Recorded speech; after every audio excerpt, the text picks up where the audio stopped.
ధర్మశాల వేదికగా భారత్ ఇంగ్లాండ్ మధ్య జరుగుతున్న 5వ టెస్టులో మన టీమిండియా కెప్టెన్ రోహిత్ శర్మ అదరగొట్టేశాడు. తొలి రోజు 52 పరుగులు చేసి నాటౌట్గా నిలిచిన రోహిత్ రెండో రోజు అదే జోరును కొనసాగించి సెంచరీ చేశాడు. 154 బంతుల్లో 13 ఫోర్లు 3 సిక్సర్లతో అదరగొట్టాడు. ఈ క్రమంలోనే Rohit Sharma England star pacer Mark వుడ్పై బదులు తీర్చుకున్నాడు.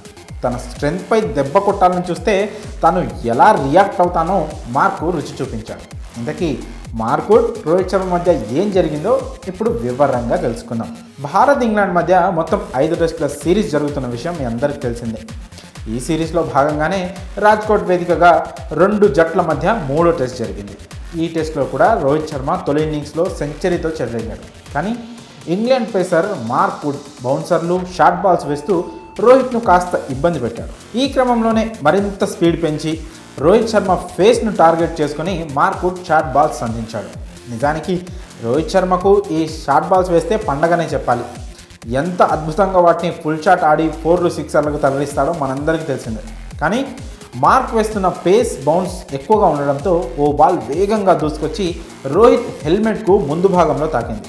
దాంతో తాను రోహిత్ శర్మపై ఏదో విజయం సాధించినట్లు మార్క్ వుడ్ ఫీల్ అయిపోయాడు. ప్రస్తుతం ధర్మశాల వేదికగా జరుగుతున్న 5వ టెస్టులో కూడా రోహిత్ శర్మపై ఇలాంటి స్ట్రాటజీనే ప్రదర్శించాడు మార్క్ వుడ్. కానీ ఈసారి లెక్క మారింది.